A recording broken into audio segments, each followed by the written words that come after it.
If it was one thing everyone in Konoha's Ninja Academy could tell you, it was that 12-year-old orphan Naruto Uzumaki was a master of pranking. From the simple whoop cushion in your chair to sneaking laxatives in the teacher's coffee. If it classified as a prank, he could do it. Many people, even his fellow students, had been pranked by him. I think we should get him back. Sakura said one day. Why? So he would stop. Of course. Ino said. I agree. HNN. Seth scoffed but agreed nonetheless. He still hadn't forgiven Naruto for supergluing a kunai to his hand. I'm in.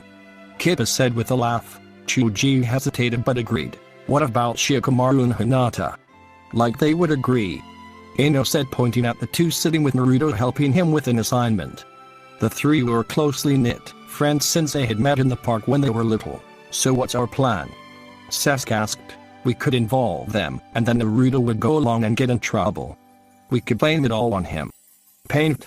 Nah, it needs to be utter humiliation. Kippa said with a smirk. Pain is humiliating.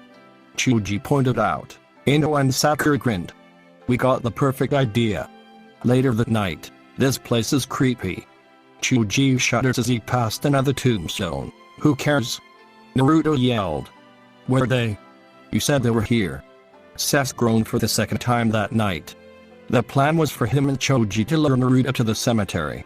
Kida and Sakura would get Hinata and Ino would grab Shikamaru. All claiming that of the other members of their closely knit group had been taken by bullies to the cemetery. I think they're at the mausoleum. The what? You know, the building they stick dead people in. Sasuke said to the idiot blonde. Why didn't you just say that instead of using those fancy words of yours? Naruto snapped. HNN. Shikamaru. Hinata. Naruto bellowed. Naruto. Replied a timid voice. Naruto ran and found Hinata being led to the mausoleum by Sakura while Shikamaru was being dragged by Ino. Huh? You're not in trouble. What? They told us you were. Troublesome. Naruto stood at the arch of the mausoleum with his two best friends. No sooner had he run up to them, all three was shut inside by the boys. Sakura and Ino shut the heavy door closed as Hinata fell in. Will they be okay? Sasuke asked as the three trapped children began to scream and beat on the door of their prison. Sure, I mean, there's a guy who comes every Saturday morning to clean out the mausoleum. They will be just fine. Sakura teetered. They got about 10 hours of air in there, even with all the yelling. At least we're even now, Naruto. Ino laughed. The class walked away laughing. The sounds of Naruto's frantic yells filling the air and Hinata shrieking for help and Shikamaru pounding on the door. Unfortunately for them, the man who cleaned the mausoleum had been ill Saturday and did not show up until late Sunday night. When he opened the mausoleum, he found the three's lifeless bodies on the ground. Their fingertips bloodied and worn down from trying to dig through the hard ground and scratching at the cement door. Their death was determined as suffocation and poisoning from the gases that the newly acted courts had been releasing. When they had been found, all three were holding hands.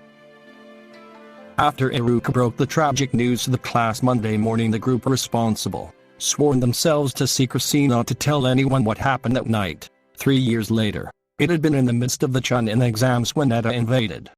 It had looked like Orochimaru was about to win when 3 figures appeared out of a large door that burst from the ground. The door covered in images of skulls and fire. The doorway of hell. They identified themselves as agents of the Shinigami sent to capture the madman's soul. Within minutes they had slain the Eda ninjas. "Thank you, Hiruzen Sarutobi," said to the hooded leader. He nodded and the 3 walked over to the gate that stood waiting for them. Just before they crossed through it, they all took off their hoods, revealing the enraged faces of Hinata Higa, Shikamaru Nara, and Naruto Uzumaki. The entire shinobi population present gasped and stared in shock at them. "You should thank the Shinigami," Hinata said in an empty voice. "He gave us permission to come." Naruto added, "Despite our classmates killing us." Shikamaru finished. The 3 walked inside the gates of death and were never seen again. The end.